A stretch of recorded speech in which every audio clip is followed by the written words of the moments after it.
순종 결코 가볍지 않은 고백이라는 제목으로 함께 은혜를 나누도록 하겠습니다.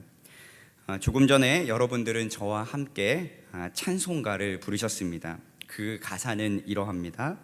부름받아 나선 이 몸 어디든지 가오리다. 괴로우나 즐거우나 주만 따라 가오리니 아골골짝 빈들에도 복음 들고 가오리다. 멸시천대 십자가는 제가 지고 가오리다. 이름 없이 빛도 없이 감사하며 섬기리다. 자, 방금 이런 고백들을 하나님께 여러분들이 들으셨는데, 자, 여러분들은 어떠십니까? 고백한 대로 정말 살아가실 수 있으신가요? 여러분들이 만약 이 찬양을 부르고 난 후에 갑자기 하나님께서 여러분들 각자에게 이렇게 물어보신다면 여러분들은 어떻게 반응하시겠습니까? 철민아, 너가 고백한 대로 순종할 수 있겠니? 저기 아직 복음을 듣지 못한 오지로 가서 나를 위해 복음을 전해줄 수 있겠니? 아골골짝 빈들에도 복음 들고 이름도 없이 빛도 없이 감사하면서 섬길 수 있겠니? 지금 너가 누리고 있는 모든 것을 내려놓고 그렇게 해줄 수 있겠니? 자, 여러분, 이런 하나님의 음성이 들린다면 여러분들은 어떻게 반응하시겠습니까? 참 쉽지 않습니다. 정말 어려운 일이죠. 쉽게 우리가 고백은 할 수 있지만 그대로 살아가는 것은 또 다른 차원의 문제입니다. 그러니까 순종이라는 것은요, 우리가 결코 가볍게 대할 문제가 아니라는 것이죠.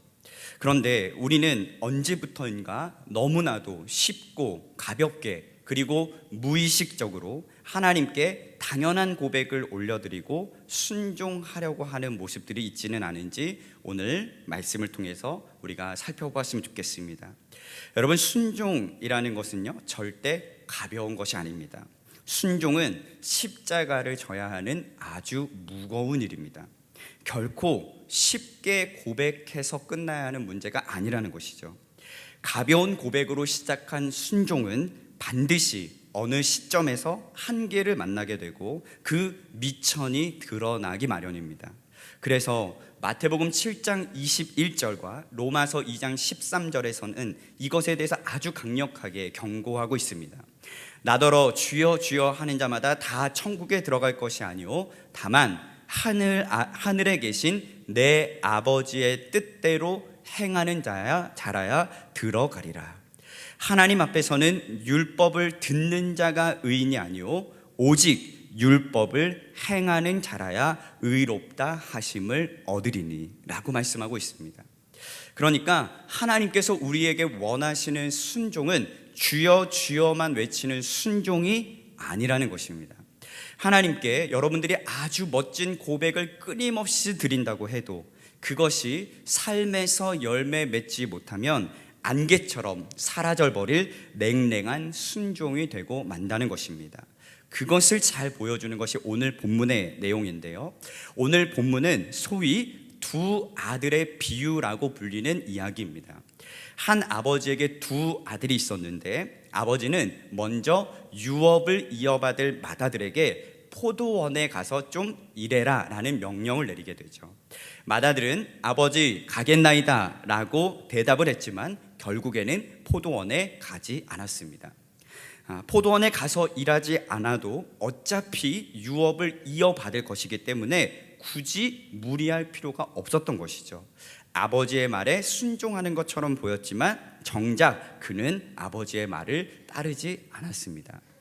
아버지는 이후에 둘째 아들에게도 포도원에 가서 일하라는 말을 똑같이 전했습니다. 그런데 이 둘째 아들은 아주 성격이 상당했어요. 아버지 싫습니다. 전 가지 않겠습니다 라고 아주 당돌하게 이야기를 했습니다. 아마도 유업을 이어받지 못할 것을 잘 알고 있었기 때문에 굳이 포도원에 가서 일해야 하는 당위성을 찾지 못한 것이겠죠. 그런데 뒤돌아서 생각을 해보니까 자신이 아버지에게 너무했다 싶었던지 그 후에 어떻게 했다고요? 뉘우치고 아버지의 말씀에 순종해서 포도원에 가서 일했다라는 이야기입니다.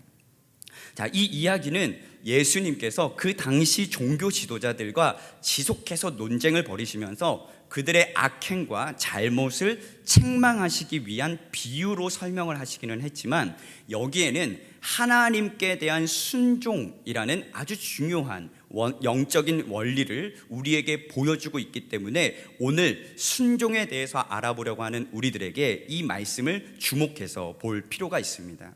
그래서 오늘 저는 본문의 말씀을 통해서 하나님께서 우리에게 진정으로 원하시는 순종이 무엇인지, 그리고 그 순종의 삶을 살아가기 위해서 우리가 어떤 믿음의 태도를 가지고 살아가야 할지에 대해서 오늘 은혜를 한번 나눠봤으면 좋겠습니다.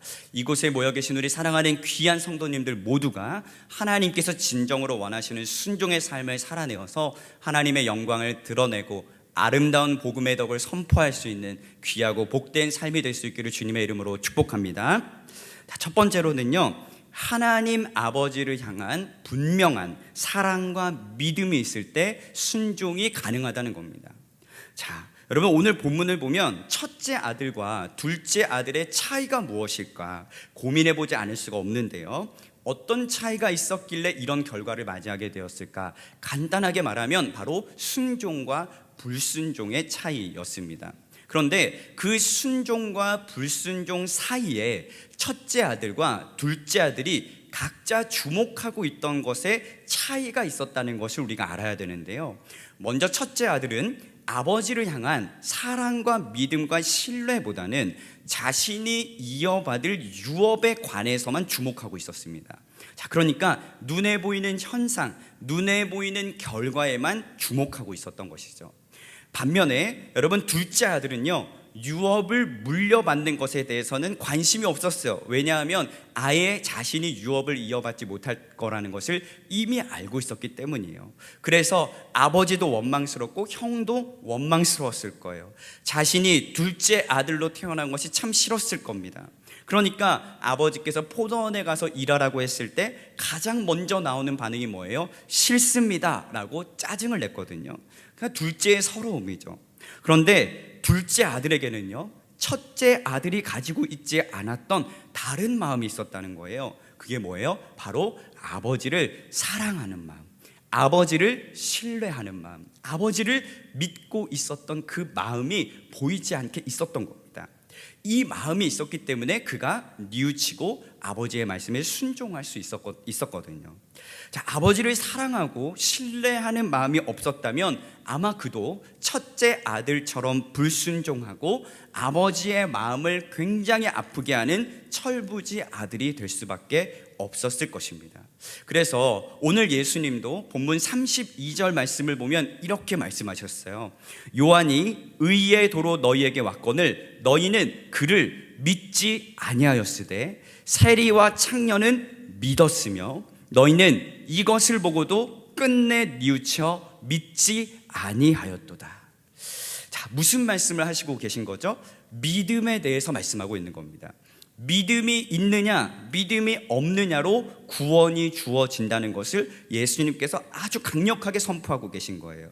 세상의 지위와 출신, 명예와 높고 낮음이 아니라 하나님 아버지를 향한 믿음이 있는지 없는지가 우리의 신앙에 있어서 가장 중요한 척도가 된다는 것입니다. 자, 여러분, 마찬가지예요. 하나님 아버지를 향한 사랑과 믿음이 우리에게 있다면 순종이 결코 어렵지 않습니다. 하지만 그 마음이 여러분들에게서 식어져 버렸다면 하나님을 향한 불순종이 더 쉽습니다.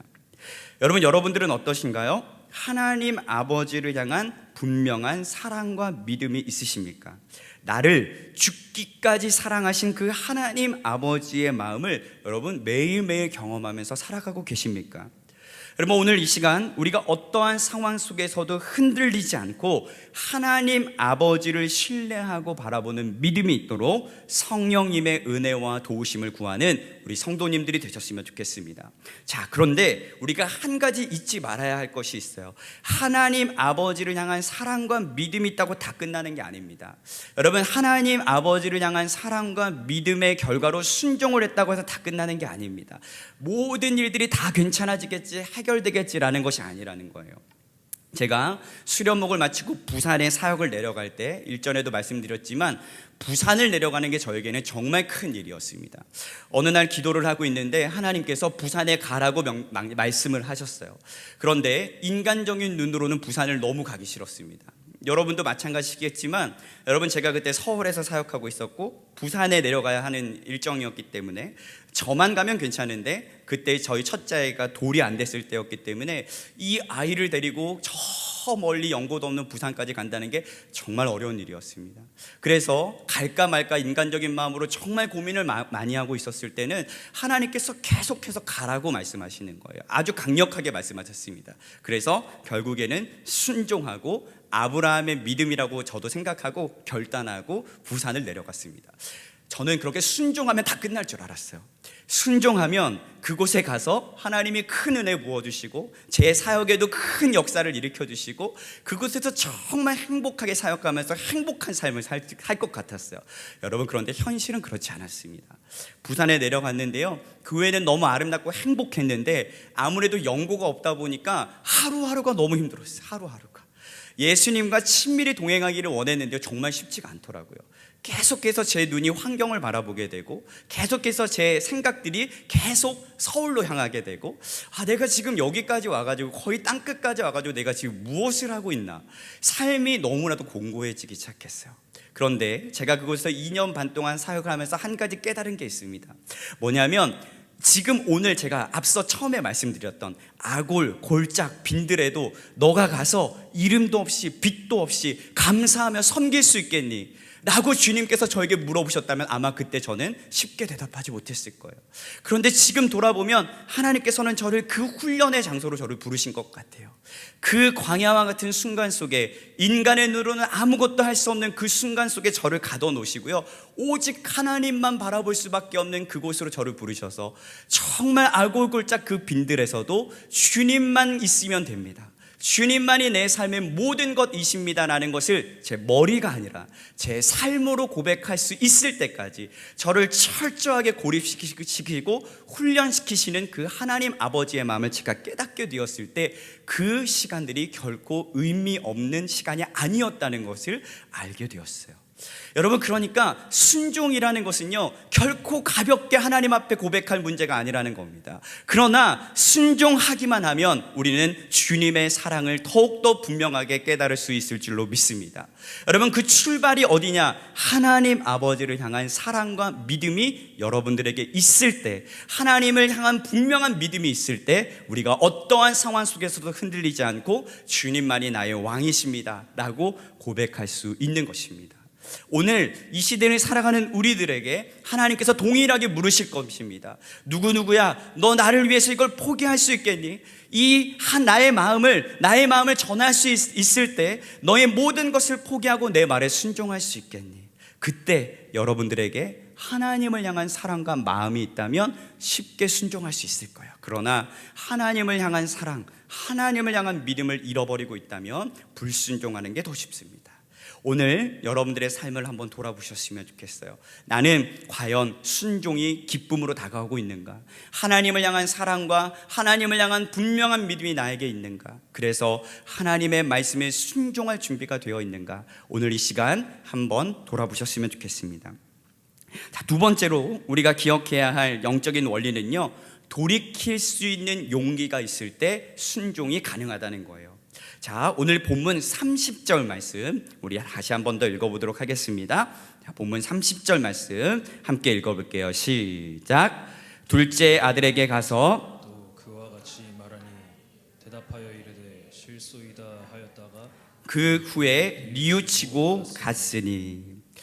자, 여러분, 둘째 아들은 아버지의 말을 처음에는 거역했습니다. 하지만 나중에는 자신의 행동을 뉘우치고 아버지의 말씀에 순종했거든요. 즉, 죄인이었던 둘째 아들이 돌이켜서 회개하고 순종의 삶으로 변화되었다는 것을 의미를 합니다. 자, 이 일로 인해서 아버지는 너무나 기뻤을 거예요. 첫째 아들의 행동으로 인해서 아팠던 마음이 둘째 아들의 변화된 순종으로 인해서 흡족함과 기쁨을 누렸을 겁니다. 둘째 아들이 가지고 있었던 돌이킬 수 있는 그 뉘우침과 용기가 아버지의 마음을 어떻게 했다고요? 흡족하게 했다는 거예요. 여러분, 우리는 하나님의 말씀에 불순종할 때가 참 많이 있습니다. 하나님의 뜻을 잘 알고 있으면서도, 그리고 우리가 아름다운 고백을 수없이 하나님께 드리면서도 정작 그 뜻대로 행하지 않을 때가 정말 많거든요. 이러한 일들은 신앙의 여정에 수도 없이 경험하는 일입니다. 하나님의 뜻대로 살아가고 싶어도 정말 그렇게 살아내기가 쉽지 않기 때문에 수많은 좌절과 낙심을 경험하는 것이죠. 그런데 중요한 것은 이러한 일들이 내 삶에, 내 신앙에 끊임없이 반복해서 일어날 때 나에게 돌이킬 수 있는 용기와 믿음이 있느냐 없느냐 하는 것이 중요한 겁니다. 시간이 흐르면 흐를수록, 신앙생활의 연수가 길어지면 길어질수록 우리는 돌같이 굳어진 마음을 돌이키기가 점점 쉽지 않다는 것을 느낍니다. 오늘 담임 목사님께서 말씀하셨듯이 눈물을 흘리는 일이 점점 어려워진다는 것을 알게 돼요. 그래서 예수님도 씨 뿌리는 비유를 통해서 우리의 마음을 길가, 바위, 가시떨기, 그리고 좋은 땅으로 비유하셨거든요. 바위 같은 마음, 가시떨긴 같은 마음을 가지고 있으면 나의 잘못을 인정하고 받아들이는 것에 인색해지기 때문에 하나님 앞에 회개하는 것이 정말 점점 어려운 일이 되어버립니다. 마치 하나님의 말씀에 불순종했던 요나처럼요. 여러분, 하나님께서 요나를 부르셨던 가장 궁극적인 목적은요, 큰 성읍이었던 니느웨로 가서 심판과 회개의 복음을 선포하게 하시기 위해서 요나를 부르셨습니다. 그런데 요나는 하나님의 말씀에 불순종해서 니느웨로 가지 않고 그 반대였던 다시스를 향하는 배를 타고 말거든요. 그도 그럴 것이, 이 니느웨는요, 가혹한 통치로 북이스라엘을 멸망시킨 나라였습니다. 자신의 민족을 멸망시킨 민족을 향해서 가는 것이 어디 쉬웠겠습니까?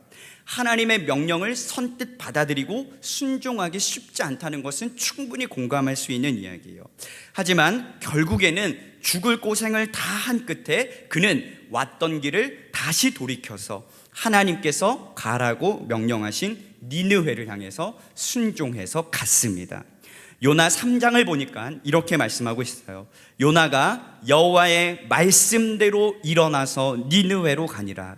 요나가 그 성읍에 들어가서 하루 동안 다니며 외쳐 이르되 40일이 지나면 니느웨가 무너지리라 하였더니, 불순종했던 요나가 돌이켜서 하나님의 말씀에 순종하게 되니까 어떤 일이 일어났을까요? 다음 5절 10절을 보니까 이렇게 말씀하고 있어요.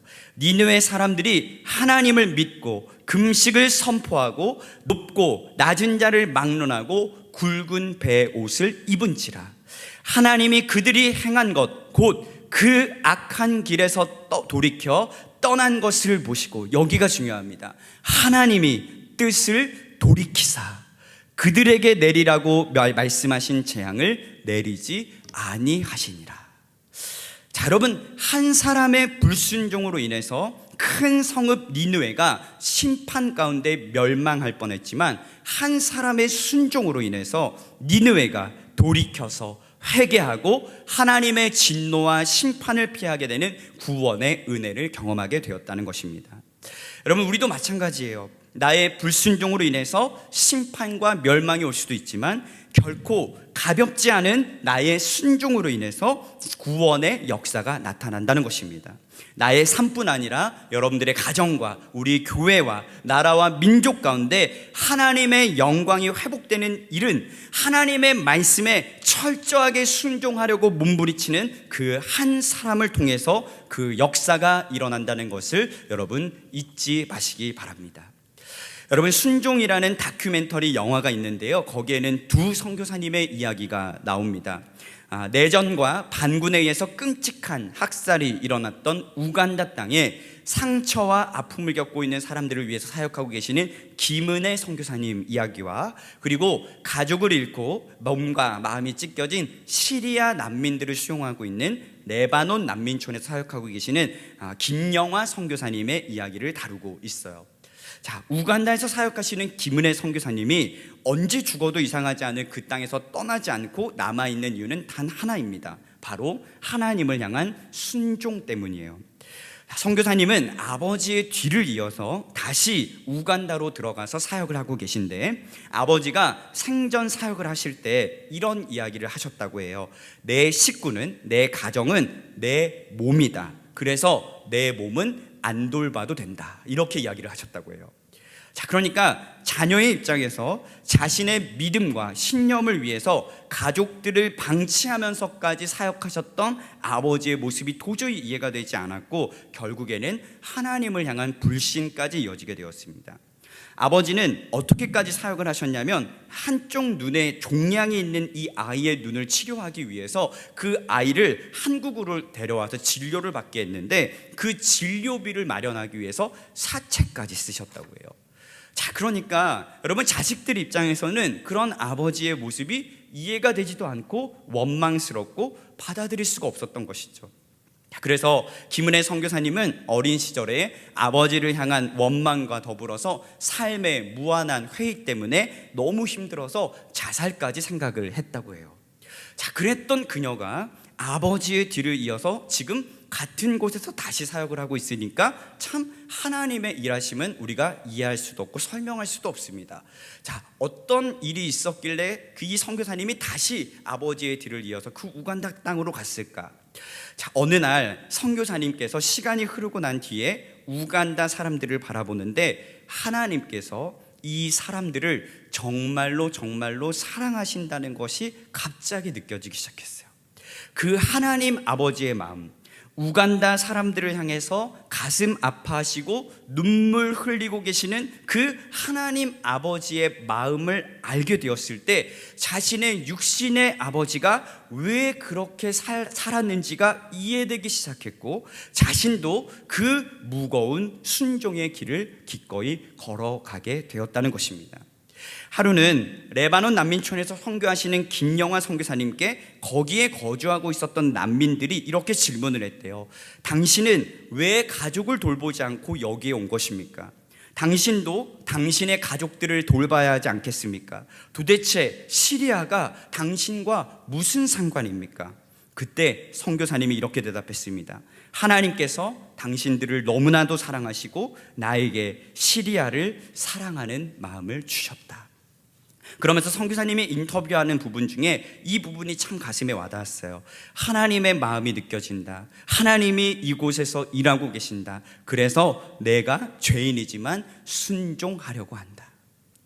여러분, 저희 이모가 필리핀에서 아주 오랫동안 선교를 하고 계십니다. 한 번은 제가 군대를 전역하고 이모가 선교하고 계시는 필리핀에 가서 함께 사역을 할 수 있는 귀한 시간이 있었는데, 약 한 달의 시간 동안 이모의 사역을 옆에서 지켜보면서 제가 스스로 생각했던 것이 하나 있었어요. 무엇이었냐면, 목회자가 되는 것을 그만두어야 될까라는 생각을 하게 되었습니다. 물론 나쁜 뜻은 아니고요, 이모가 사역하시는 모습을 보면서 저 스스로가 너무나도 한심하게 느껴졌고 자격이 없다는 생각이 너무나도 많이 들었기 때문이에요. 무엇이 이모로 하여금 이곳까지 오게 하였을까? 분명 이모는 나와 같은 하나님을 믿고 있는데 도대체 어떤 하나님을 경험했길래 이곳에서 이토록 고생하면서 사역을 하고 있을까? 10년 넘게 학비를 다 대주었는데 배신하고 이모를 떠났던 청년을 다시 품어주고, 열심히 리더로 길렀던 두 청년이 갑자기 임신해서 떠났을 때도 눈물로 다시 안아주고, 어떻게 이것이 가능할까? 그 당시 저로서는 도저히 감당할 수 없을 것 같은 일처럼 느껴져서 그 순종과 그 헌신이 너무 부러웠던 기억이 있습니다. 또 제가 서울에서 수련목을 할 때 청년들을 데리고 필리핀의 또 다른 지역에 선교를 간 적이 있는데, 그곳에서 만났던 박희영 선교사님이라는 분의 모습도 잊을 수가 없어요. 남편 선교사님을 병 때문에 일찍 여의고 그곳에서 아주 오랫동안 홀로 선교를 감당하시면서 교회를 세우고 섬기는 일을 감당하셨는데, 깊은 산골에 있는 교회에 가서 예배를 드리기 위해서 가는데 한 발 한 발 정말 힘차게 내딛는 그 뒷모습이 저에게는 굉장히 숭고하게까지 느껴졌습니다. 그때도 전 생각했어요. 나는 저렇게 사역할 수 있을까? 아무도 알아주지 않는 그곳에서 이름도 없이 빛도 없이 오직 영혼 구원을 위해서 밤낮 가리지 않고 복음을 전하는 선교사님의 그 순종이 새삼 대단하게 느껴졌습니다. 그런데 제 이모와 그리고 박희영 선교사님에게는 한 가지 공통점이 있었어요. 제가 만나보니까 그것이 무엇이었냐면 바로 하나님을 너무나도 사랑하신다는 겁니다. 자, 여러분, 해외에 나가 계신 선교사님들이 그렇게 사역할 수 있는 이유는 다른 것이 아니더라고요. 아주 간단했어요. 하나님을 너무너무 사랑하기 때문에 그렇게 순종하고 헌신하고 사역할 수 있었던 것이요. 자, 그렇다면 여러분, 우리도 생각을 바꿔야 합니다. 이렇게 엄청난 순종은 선교사님들만 할 수 있는 것이냐? 절대로 그렇지 않다는 거예요.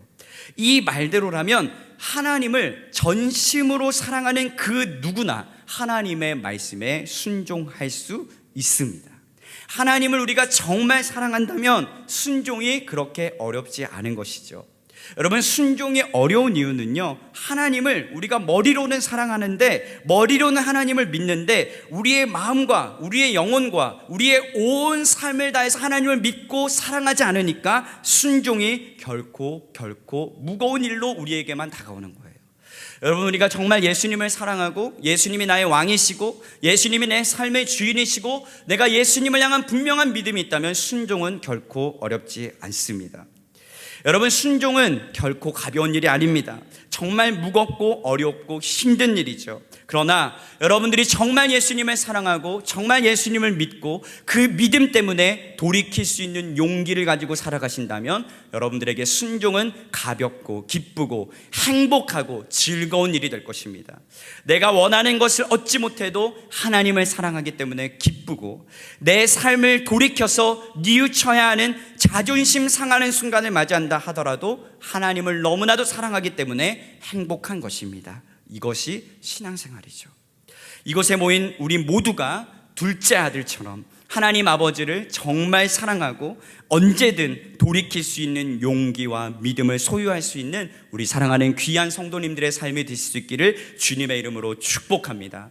그렇게 될 때 하나님께서 저와 여러분들의 삶을 통해 특별하게 여러분들이 삶 속에서 하나님께서 요구하시는 순종, 작거나 크거나 상관없이 여러분들에게 순종의 요구를 하실 때 여러분들이 기쁨으로 순종할 수 있는 삶이 되어서 여러분들의 삶을 통해 많은 사람들이 복음의 아름다운 덕을 경험할 수 있는 귀한 삶이 될 수 있기를 주님의 이름으로 축복합니다. 한 주 동안 살아가실 때 순종하며 살아가는 우리 성도님들 되시기를, 그리고 그 사랑과 은혜를 전할 수 있는 우리 사랑하는 성도님들 되시기를 주님의 이름으로 축복합니다. 기도하겠습니다.